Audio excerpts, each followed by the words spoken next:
Dan pembacaan firman Tuhan ya terdapat di dalam Yosua pasal 9 ayat 3 hingga 15. Tetapi ketika terdengar kepada penduduk negeri Gibeon apa yang dilakukan Yosua terhadap Yeriko dan Ai, maka mereka pun bertindak dengan memakai akal. Mereka pergi menyediakan bekal, mengambil karung yang buruk-buruk untuk dimuatkan ke atas keldai mereka, dan kibrat anggur yang buruk-buruk, yang robek dan dijahit kembali, dan kasut yang buruk-buruk dan ditambal untuk dikenakan pada kaki mereka, dan pakaian yang buruk-buruk untuk dikenakan oleh mereka. Sedang segala roti bekal mereka telah kering, tinggal remah-remah belaka. Demikianlah mereka pergi kepada Yosua ke tempat perkemahan di Gilgal. Berkatalah mereka kepadanya dan kepada orang-orang Israel itu, kami ini datang dari negeri jauh, maka sekarang ikatlah perjanjian dengan kami. Tetapi berkatalah orang-orang Israel kepada orang-orang Hewi itu, barangkali kamu ini diam di tengah-tengah kami, bagaimana mungkin kami mengikat perjanjian dengan kamu? Lalu kata mereka kepada Yosua, kami ini hamba-hambamu. Tanya Yosua, siapakah kamu ini dan dari manakah kamu datang? Jawab mereka kepadanya, dari negeri yang sangat jauh, hamba-hambamu ini datang karena nama Tuhan Allahmu. Sebab kami telah mendengar kabar tentang Dia, yakni segala yang dilakukannya di Mesir, dan segala yang dilakukannya terhadap kedua raja orang Amori itu di seberang sungai Yordan, Sihon, Raja Heshbon, dan Og, Raja Basan, yang diam di Eshitarot. Sebab itu para tua-tua kami dan seluruh penduduk negeri kami berkata kepada kami demikian, bawalah bekal untuk di jalan, dan pergilah menemui mereka, dan berkatalah kepada mereka, kami ini hamba-hambamu, maka sekarang ikatlah perjanjian dengan kami. Inilah roti kami, masih panas ketika kami bawa sebagai bekal dari rumah pada hari kami berangkat berjalan mendapatkan kamu. Tetapi sekarang, lihatlah, telah kering dan tinggal remah-remah belaka. Inilah kirbat-kirbat anggur yang masih baru ketika kami mengisinya. Tetapi lihatlah, telah robek, dan inilah pakaian dan kasut kami, semuanya telah buruk-buruk karena perjalanan yang sangat jauh itu. Lalu orang-orang Israel mengambil bekal orang-orang itu, tetapi tidak meminta keputusan Tuhan. Maka Yosua mengadakan persahabatan dengan mereka dan mengangkat perjanjian dengan mereka. Maka ia akan membiarkan mereka hidup, dan para pemimpin umat itu bersumpah kepada mereka. Demikianlah firman Tuhan. Mari jemaat Tuhan, kita bangkit berdiri, kita siapkan hati kita untuk firman Tuhan.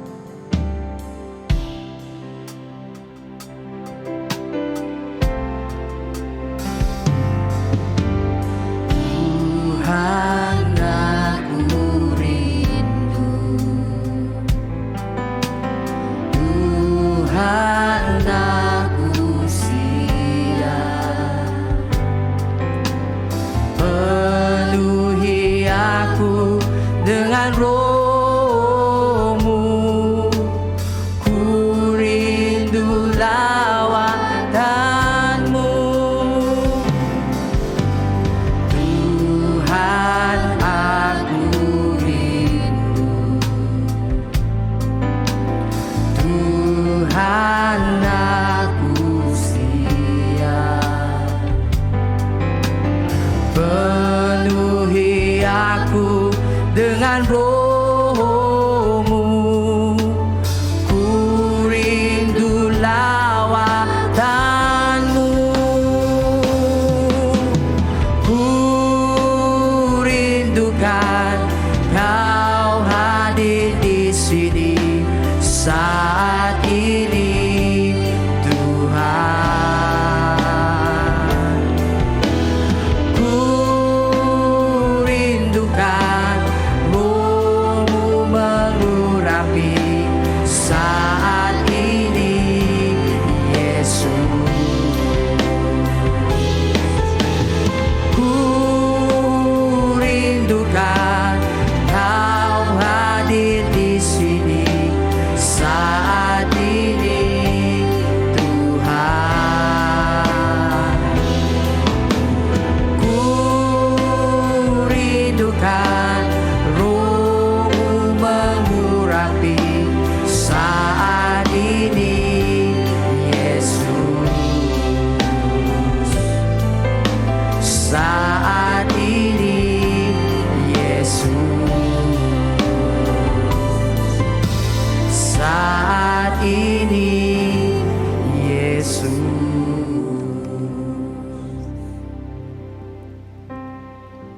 Shalom, selamat petang.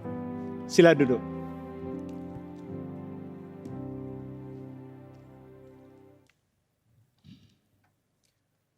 Kita meneruskan siri khotbah kita dalam buku Yosha, dan pada pagi ini kita sudah sampai ke fasa yang ke-9.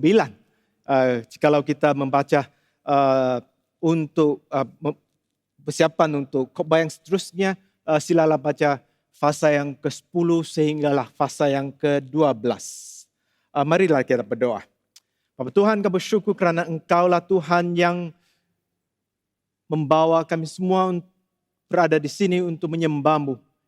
Biarlah pada pagi ini firman-Mu akan menggerakkan hati setiap yang berada di sini dan juga yang berada di rumah. Biarlah Engkau sendiri yang berfirman kepada setiap kami. Berdoa agar perkataan yang keluar daripada mulut hamba-Mu dan juga renungan hati kami bersama memuliakan nama-Mu yang besar itu. Dalam nama Tuhan Yesus Kristus kami berdoa. Amin. Pada pagi ini kita hanya berkongsi dari satu fasa yang agak pendek, yaitu fasa yang ke-9. Tetapi fasa yang ke-9 ini mempunyai kerumitannya sendiri, yaitu fasa yang ke-9 ini adalah seperti yang telah dibaca dalam petikan tadi, adalah mengenai satu isu etika, yaitu isu tentang penipuan, yaitu orang Gibeon telah menipu orang Israel. Saya mau memulakan dengan penjelasan ini sebelum saya masuk ke dalam khotbah pada pagi ini. Yaitu biasanya bila kita khasnya dalam sekolah minggu dan sebagainya ataupun pembacaan kita sendiri, biasanya kita mengambil ajaran daripada fasa yang ke-9 ini ialah dari segi ini, yaitu orang Gibeon tipu orang Israel, ya. Dan kemudian orang Israel mengetahui bahwa mereka ditipu, dan kemudian orang Gibeon dihakimi. Maka biasanya inilah pengajaran seperti juga kita mengajar anak-anak kita di rumah, yaitu kalau tipu diketahui akan dihukum, ya. Tapi pada pagi ini saya ingin mencadarkan bahwa sebenarnya fasa yang ke-9 ini mempunyai maksud yang jauh lebih mendalam daripada pengajaran tentang penipuan dan hukuman, ya. Ajaran saya mau memulakan dengan mengatakan sebenarnya ajaran fasa yang ke-9 ini adalah tentang belas kasihan Tuhan. Sungguh pun orang Gibeon menipu, tetapi nyanyi adalah tentang belas kasihan Tuhan kepada Gibeon dalam keadaan mereka telah menipu orang Israel. Dan kita ingin berkongsi bersama tentang akibat penipuan ini dalam fasa yang ke-9 ini. Fasa yang ke-9 saya ingin memula. Fasa ke-9 ini mempunyai dua section untuk pengajaran. Section yang pertama ialah dari ayat yang pertama sehingga ayat yang ke-9. Ini adalah tentang keadaan realiti di dalam hidup setiap orang. Apa yang berlaku ialah seperti kita telah melinditi, yaitu orang Israel telah menakluki kota Jericho dan kemudian mereka menakluki kota Ai. Dalam keadaan itu seperti telah kita kongsi, semua orang yang berada di tanah perjanjian itu semua takut, ya, semua takut. Dan dalam keadaan ini fasa yang ke-9 ini mengatakan bahwa orang yang takut ini, ya, orang yang berada di tanah perjanjian ini yang takut ini memilih dua cara untuk react kepada orang Israel yang kuat ini. Dalam ayat yang pertama sehingga ayat yang kedua dalam fasa ke-9 ini, raja-raja, ada 5 raja-raja, mereka membuat keputusan untuk bergabung dan akan membuat keputusan mereka akan lawan dengan orang Israel. Ini sebenarnya mengajar kita satu realiti dalam hidup kita, yaitu kalau kita ada kejayaan dalam hidup kita, ya, kalau kita ada kejayaan dalam hidup kita, seperti orang Israel. Mereka berjaya menakluki Jericho dan juga Ai. Dan dalam keadaan itu biasanya yang akan menarik perhatian. Ya, menarik perhatian. Jadi ini mengajak kita satu hal, yaitu dalam kejayaan kita mesti dalam fikiran kita bersiap untuk menemui tendangan. Dalam ministry ataupun pelayanan juga begitu. Ya, kalau kita membaca dalam Kisah Para Rasul, fase yang ke-17, yaitu tentang bila Paulus dia melawat kota Tesalonika dan bila dia menyampaikan Injil, ada ramai orang yang percaya Yesus Kristus. Percaya Yesus Kristus. Maka orang lain dalam kota Tesalonika itu mereka berbangkit. Mereka mau lawan Paulus dan mereka mau tangkap Paulus. Yaitu menentang Paulus kerana kejayaan Paulus menyampaikan firman Tuhan. Seterusnya dalam fase yang ke-17 itu kita akan tahu. Dia dari kota Tesalonika, dia beralih ke kota Berea. Dan di Berea juga dia telah menyampaikan firman Tuhan.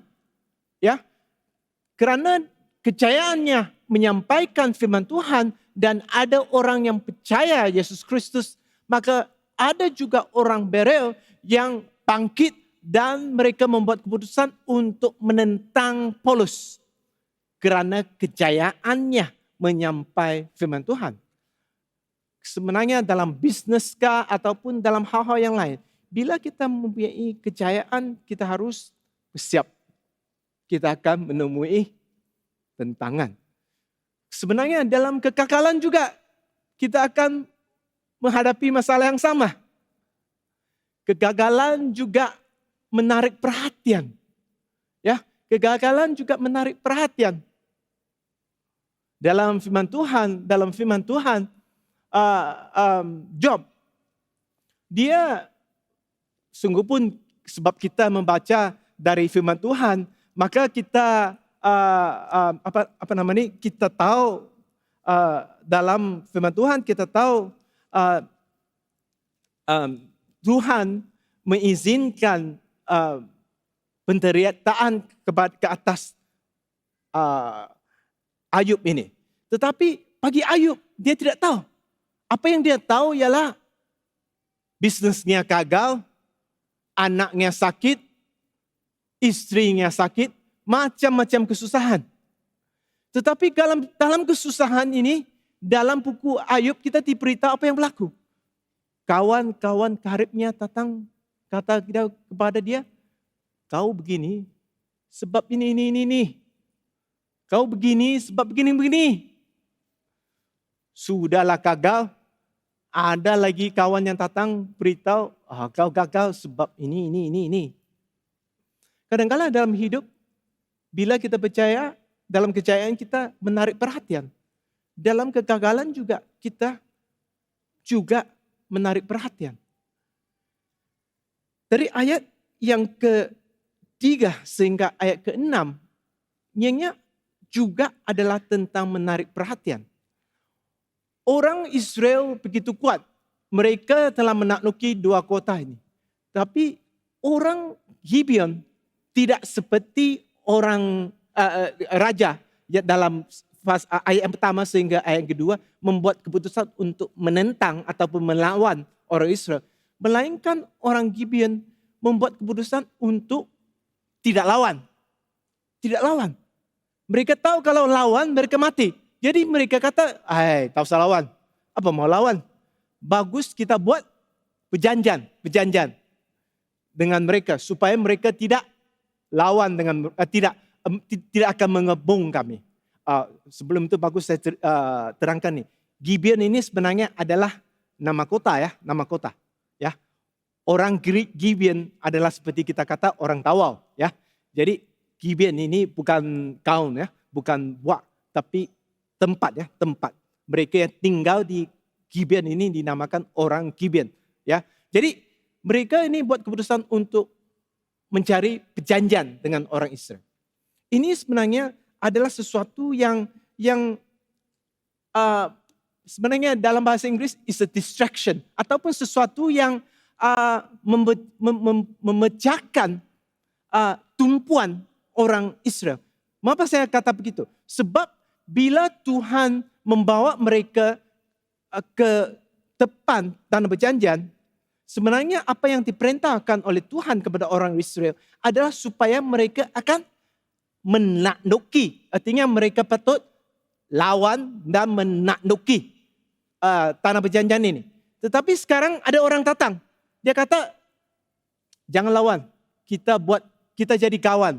Ataupun dalam bahasa modern kita friend dulu.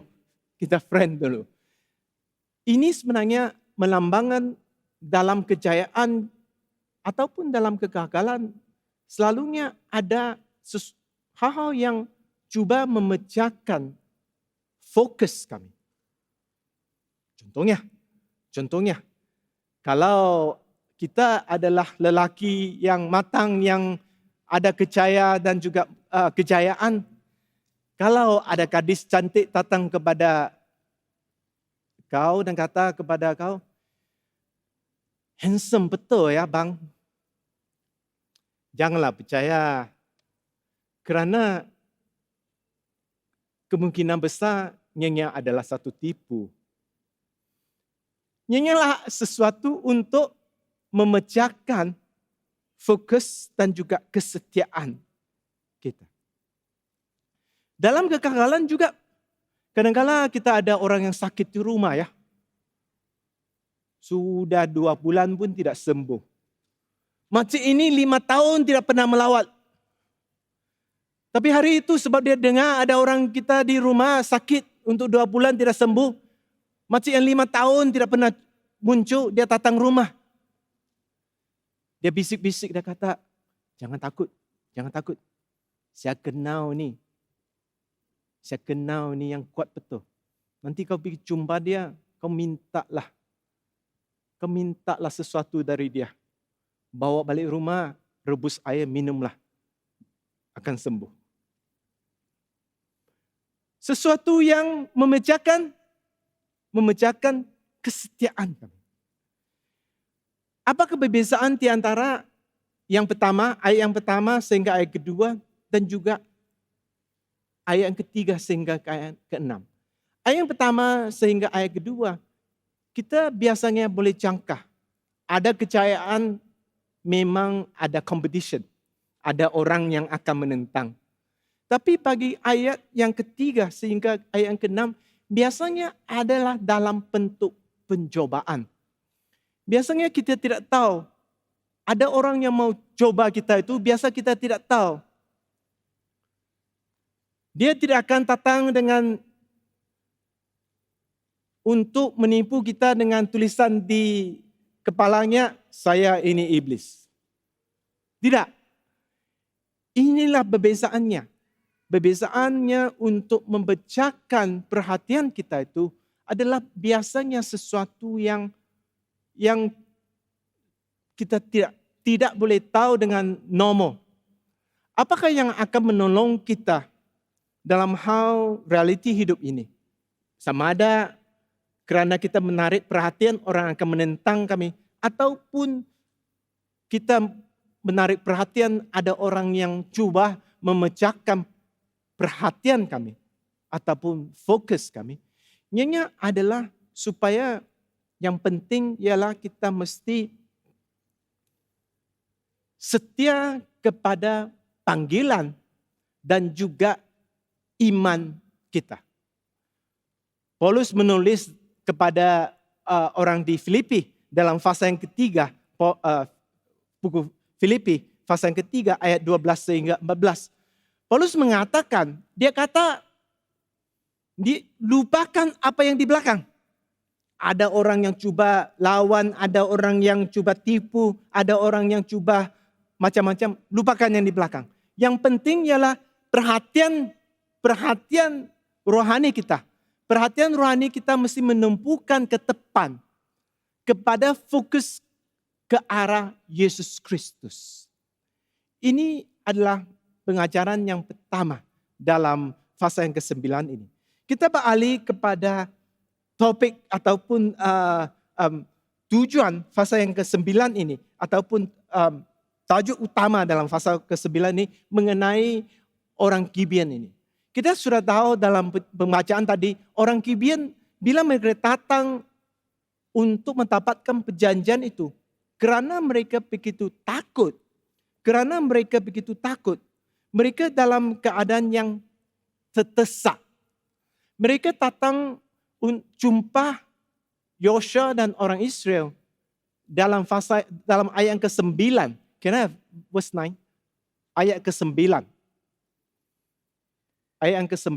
Kita perlu perhatikan ayat ini. Ayat yang ke-9.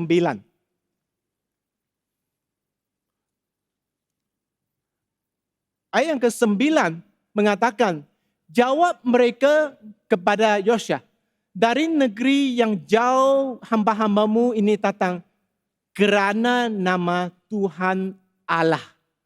Sebab kami telah mendengar kabar tentang dia, yakni segala yang dia lakukannya di Mesir.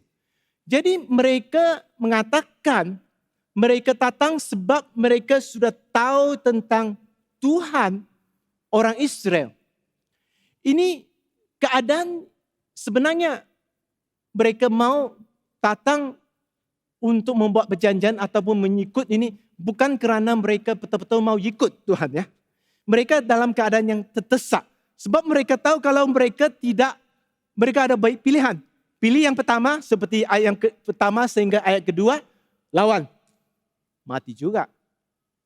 Jadi mereka buat keputusan untuk tidak mati. Mereka buat keputusan untuk ikut. Tetapi dalam keadaan ini, waktu mereka datang kepada Yosua, mereka kata, kami sudah dengar tentang Tuhan ini. Itulah sebab kami datang. Kadang-kala ini yang sesuatu yang amat penting. Yang bagi kita. Yaitu bila kita jumpa orang yang terdesak ya. Dalam keadaan yang terdesak. Ini adalah tentang keadaan yang terdesak. Kadang-kala kita tidak boleh menghakimi niat hati mereka. Kita khasnya kita sebagai pelayan Tuhan ya, yang padri dan sebagainya. Kadang-kala ada orang yang meninggal dan ahli keluarganya datang ke gereja, dia kata, Badri, boleh tolongkah?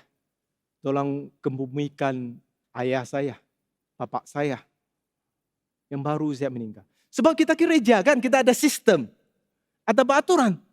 Badri akan tanya, mana surat, ada dia pernah datang gereja? Adakah dia punya surat baptisan dan sebagainya? Kadang-kadang dalam keadaan ini, kita tidak boleh faham mengapa dia datang ke gereja untuk berkemuikan. Mungkin dia dalam keadaan di mana dia takut betul, terdesak. Kadang-kadang juga ada boyfriend dan girlfriend yang mau kawin, yang datang ke gereja. Mungkin girlfriend adalah orang Kristen, boyfriend tidak kenal langsung Yesus Kristus. Dan mereka minta supaya padri buat counseling sebelum perkawinan. Kadang-kala mereka datang bukan sebab betul-betul mereka mau counseling itu. Ya, terus terang saya. Kadang-kala sebab mama, girlfriendnya kata, kalau kau tidak pergi counseling, tidak pergi baptis, saya tidak boleh kasih anak saya kawin sama kau. Kenyataan kan, ini reality ya, reality. Tapi kita sebagai pelayan Tuhan, kita tidak boleh hakimi niat hati dia. All we can do is what we can do. Apa yang kita boleh lakukan ialah apa yang kita boleh lakukan. Yaitu kalau dia sudah kata, dia tahu dan dia takut tentang Tuhan. Seperti orang kayak Gibeon katakan kepada orang Israel dalam ayat yang ke-9 itu. Maka tanggung jawab kita sebagai orang yang melayani hanyalah menerimanya dalam perkataan mereka. Kadang-kala kita semua ini orang yang suka menghakimi kan. Termasuk saya. Kadang-kala ada kawan yang minta kita, Bu, bolehkah kita pergi sama-sama ke hospital, doakan untuk kawan saya, jiran saya di hospital. Jadi kita ikut. Bila sampai hospital kita nampak orang yang paling yang ada di yang sakit itu, kita nampak saya muka dia. Kita sudah belum sampai ke tempat itu, kita nampak dia sudah, kita dalam hati kita kata, ayah, mana boleh nih, orang ini mana dia akan percaya Tuhan. Kita tidak kata dengan perkataan lah, tapi dalam hati kita sudah menghakimi dia. Sebab mungkin kita kenal dia dari zaman yang dulu, ataupun kita sudah mendengar cerita tentang dia, tentang corak hidupnya ke apa-apalah. Kita menghakimi dia.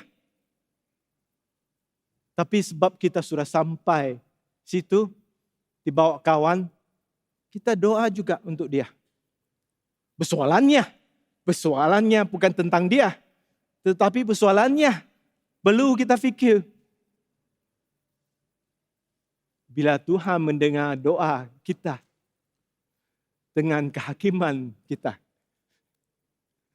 apakah fikiran Tuhan? Apakah Tuhan bagaimana Tuhan mentimbangkan bukan tentang dia, tetapi tentang isi hati kami.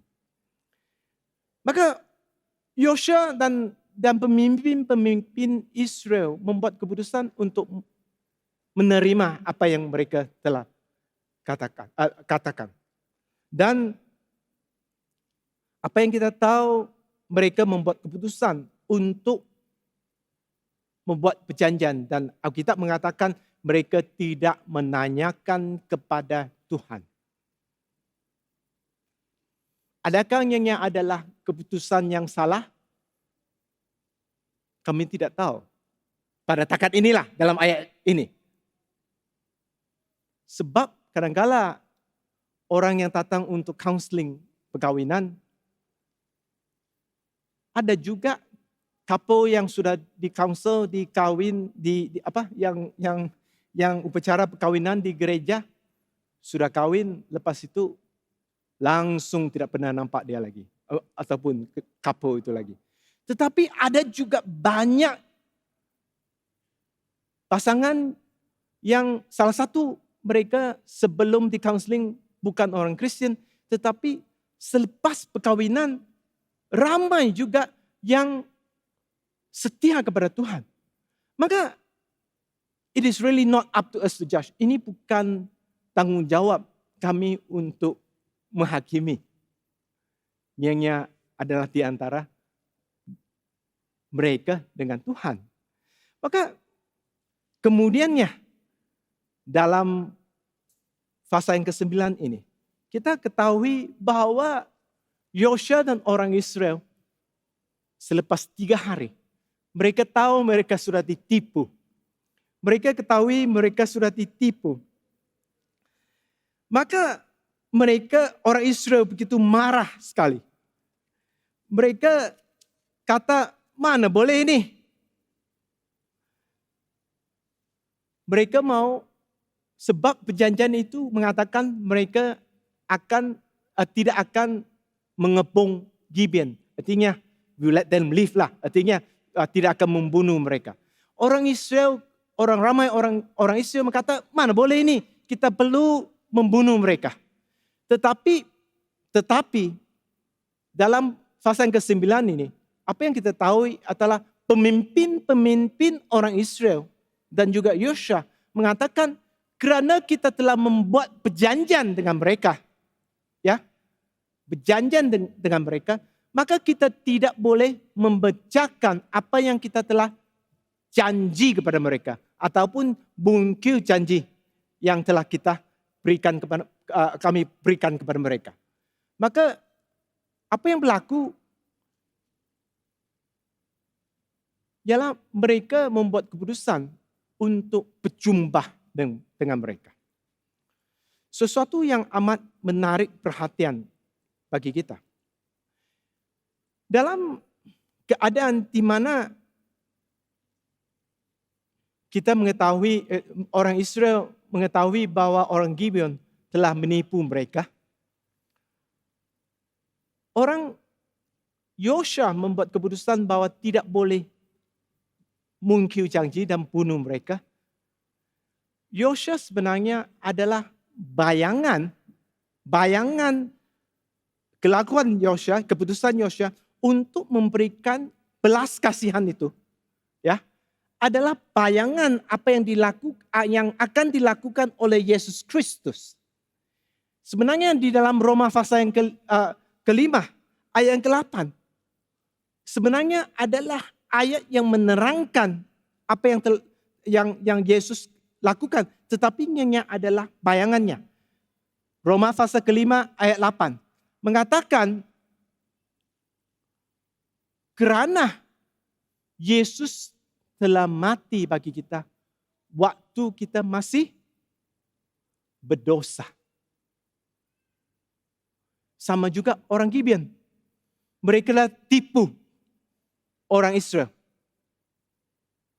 Tetapi Yosua memberikan belas kasihan mereka supaya mereka boleh hidup.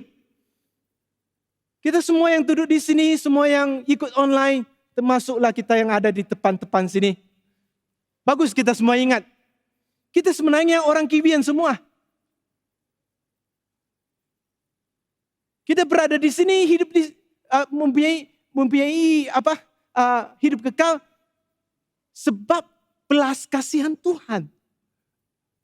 Roma pasal 5 ayat 8 Paulus mengatakan, semasa kita ini semua masih berdosa, Tuhan membuat keputusan untuk hantar Yesus Kristus untuk mati di kayu salib bagi dosa kita semua.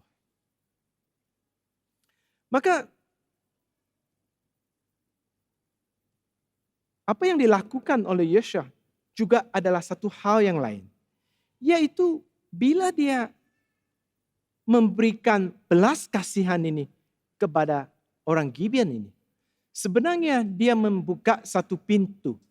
Satu pintu bagi orang Gibeon membina berhubungan dengan Tuhan. Dalam pasal yang ke-9 ini mungkin kita membaca ayat 23. Can I have verse 23? 23 ini. Apa yang berlaku ialah waktu Yosua berjumpa dengan mereka. Yosua tanya, kali kedua ya, selepas mereka tahu mereka ditipu. Mereka tanya kepada orang Gibeon, mengapa kita tipu kami? Dan mereka katakan sekali lagi, sebab mereka begitu takut dengan Tuhan orang Israel. Dan mereka mau in a sense surrender kepada, menyerahlah kepada Tuhan ini. Dan mereka mau perjanjian ini sebab mereka adalah pihak yang lemah dan orang Israel adalah pihak yang kuat. Tapi dalam ayat 23 ini adalah ayat yang sangat menarik ini. Yosua kata memberikan belas kasihan dengan apa? Dengan penjelasan ataupun penjelasan yang sangat tepat. Dia kata untuk mengetahui dan dia kata akan buat ini dalam ayat 23. Dia kata sekarang terkutuklah kamu.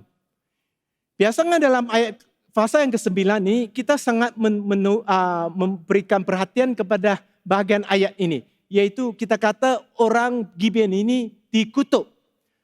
Selepasnya ayat ini berkata orangmu tidak akan putusnya menjadi hampa, membelah kayu dan menimpa air bagi rumah Allahku. Perhatikan penghujung ayat ini.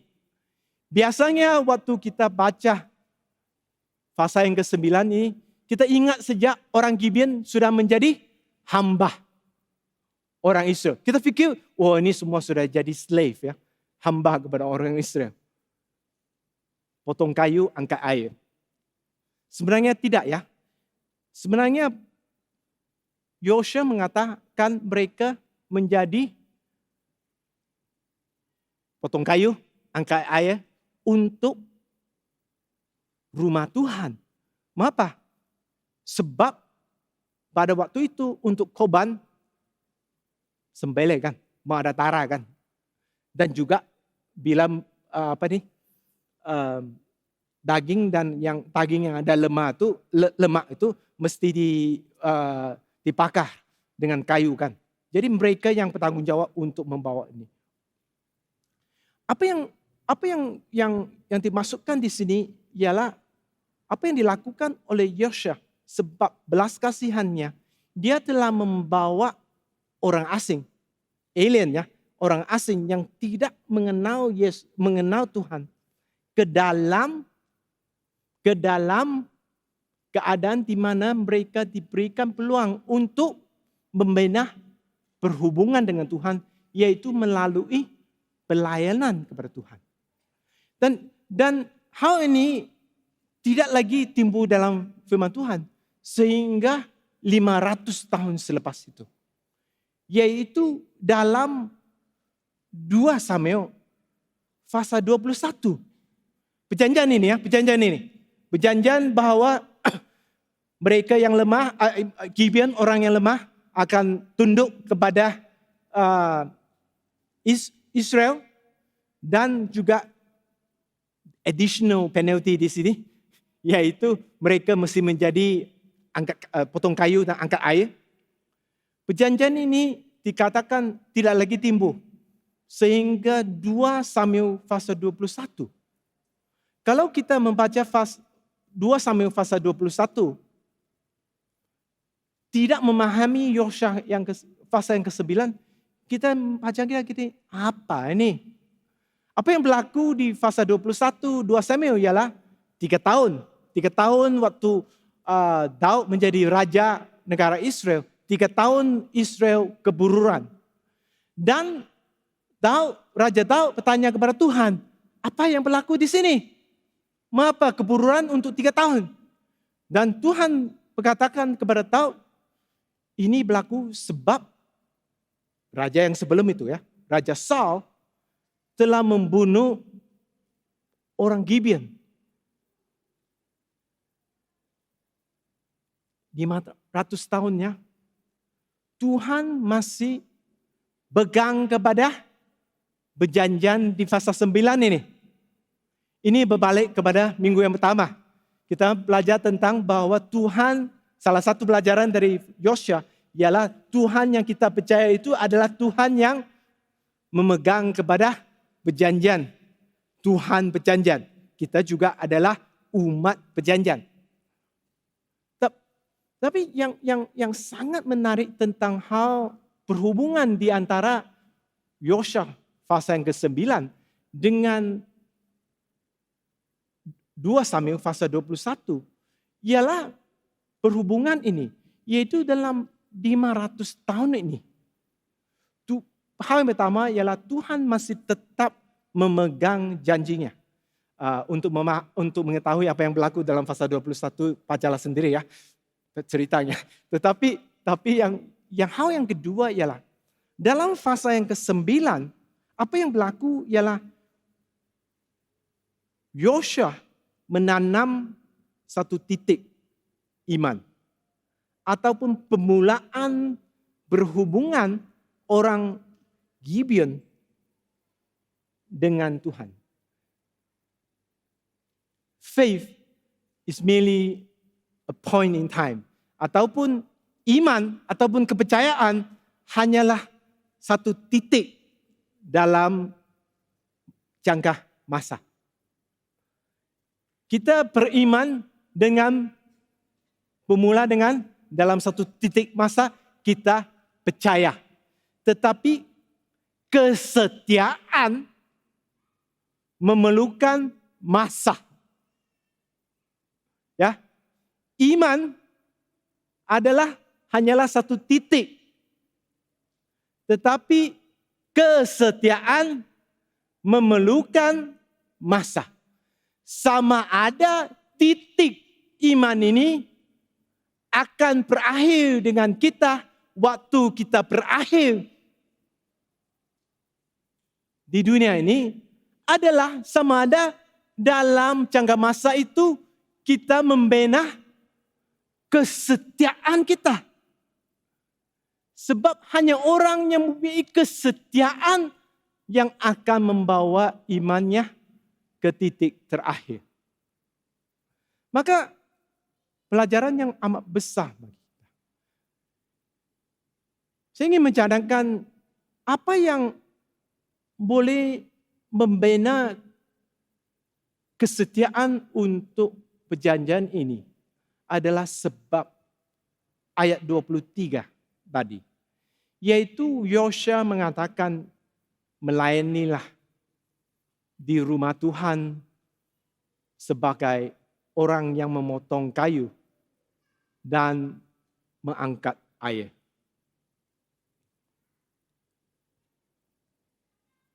Bagi setiap yang berada di sini, sama ada di sini ataupun di rumah, iman kita hanyalah satu titik dalam jangka masa. Tetapi kesetiaan kita mestilah dibina. Saya ingin menjalankan pelajaran di sini. Ialah kita mesti membina kesetiaan kita dengan pelayanan.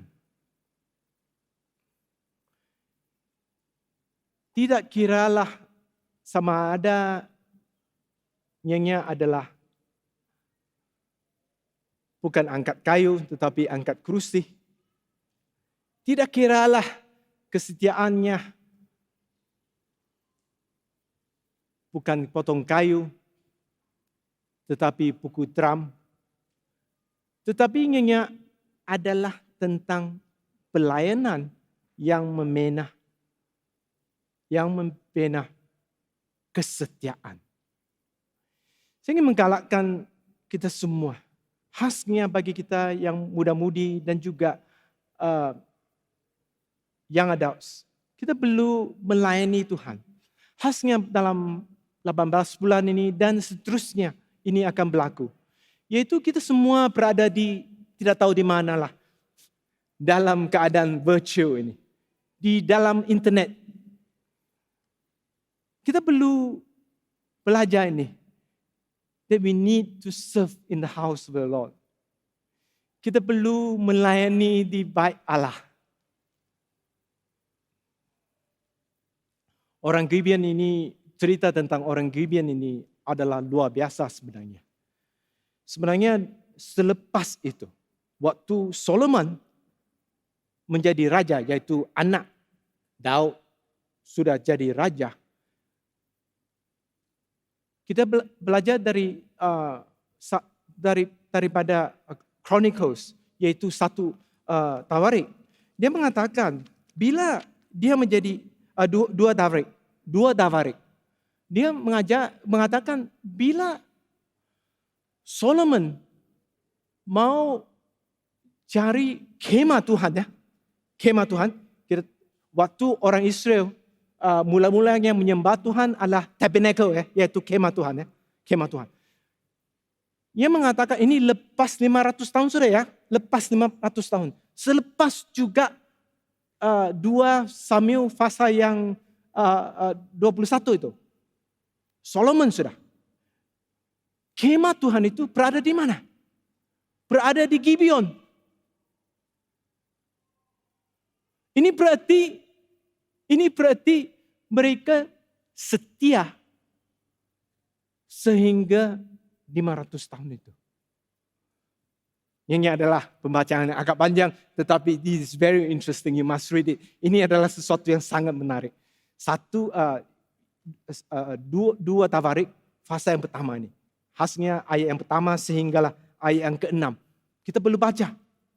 Dan menghubungkan 2 Tawarik ini dengan 2 Samuel 21 ini denganlah fasa yang ke-9 ini. Barulah kita boleh lihat apa yang berlaku di situ. Apa yang berlaku di situ. Ini memberikan, saya ingin berakhir di sini. Mengatakan sebenarnya menggalakkan kita semua bahwa tidak kiralah keadaan kita. Mungkin hari ini kita dalam keadaan yang sangat mendesak. Ataupun kita benar melakukan hal-hal yang dalam sebab didesak kita melakukan hal-hal yang tidak patut. Saya ingin menggalakkan kita semua bahwa Tuhan tidak kira semua ini. Dalam sebab Tuhan telah memberikan Yesus Kristus kepada kami. Maka kita tidak perlu lagi seperti orang Gibeon untuk memihak kepada Tuhan. Mereka perlu dalam keadaan itu mereka perlu tipu untuk memihak kepada Tuhan. Tidak perlu, tidak perlu. Apa yang hanya kita perlu buat, bawalah beban. Seperti Yesus katakan dalam Matius pasal yang ke-11. Mengatakan bahwa semua yang berbeban berat. Sama ada kerana didesak ataupun keadaan yang tidak menyenangkan. Bawalah beban itu kepada Tuhan Yesus. Buatlah keputusan untuk percaya Yesus. Kerana Yesus akan memikul bebanmu yang berat itu. Semoga Tuhan memberkati kita semua.